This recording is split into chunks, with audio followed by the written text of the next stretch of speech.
ভারতে থাকা বিচ্ছিন্নতাবাদীদের বাংলাদেশে আশ্রয় দেওয়া হবে।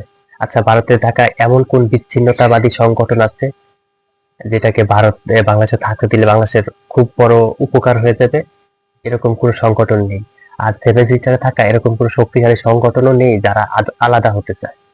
কিছু সংগঠন ছিল তারা আলাদা রাজ্য চায়, অধিকার চায়, এরকম কিছু সশস্ত্র সংগঠন ছিল, কিন্তু তারা আহ ভারত যথেষ্ট একটা উদার দেশ, তাদের যে দাবি দাওয়াগুলো ছিল সবগুলোই কিন্তু ভারত পূরণ করে দিয়েছে। এরপরে কিন্তু সেখানে কোনো সংগঠন নেই, সশস্ত্র সংগঠন নেই।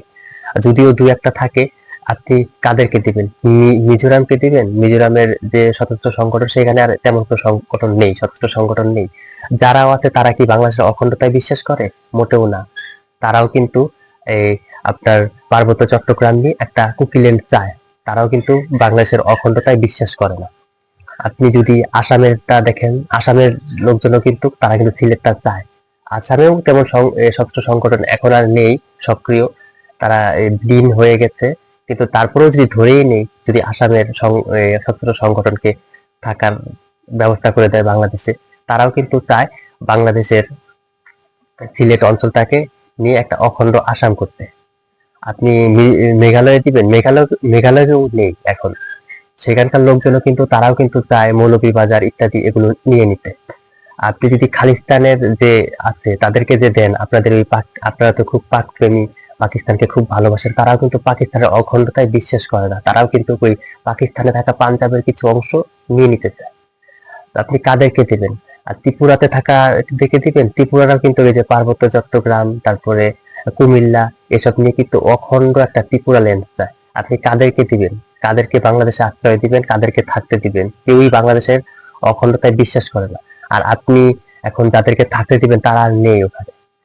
সশস্ত্র সংগঠন বা এই ভারতের সেভেন সিস্টারে কোনো সশস্ত্র সংগঠন, এমন কোনো সশস্ত্র সংগঠন নেই যারা ভারত থেকে আলাদা হতে চায়। কিছু সংগঠন ছিল, তারা অধিকার চায়, তারা আলাদা রাজ্য চায়, তাদের অনেক দাবি দেওয়া ছিল, ভাষাগত বা ইত্যাদি দাবি দেওয়া ছিল, সেগুলো কিন্তু ভারত পূরণ করে দিয়েছে। ভারতের সংবিধান অনুযায়ী, ভারতের আইন অনুযায়ী তারা কিন্তু সেগুলো কিন্তু ঠিক করে দিয়েছে। সেখানে কিন্তু আর কোনো তেমন কোনো সংগঠন নেই, সশস্ত্র সংগঠন নেই। যাও হয়তো দুই একটা আপনি খুঁজে খুঁজে বের করবেন, সেগুলো কিন্তু বাংলাদেশের অখণ্ডতায় বিশ্বাস করে না। তারা কিন্তু চায় বাংলাদেশ ভাঙতে বা বাংলাদেশকে নিয়ে একটা আলাদা রাষ্ট্র করতে, আলাদা রাজ্য করতে। আর অবশ্যই আপনারা জানেন, জেনে শুনে এসব করেন, কারণ বাংলাদেশে তো প্রচুর কি বলে ধর্মান্ধ এবং মৌলবাদ, জঙ্গি এসব আছে, তারা তো এসব খুব বিশ্বাস করে। এসবের উপরে তো তাদের টিকে আছে, তাদের গরম গরম বক্তব্য, হ্যাঁ ইত্যাদি, সেগুলো টিকে আছে।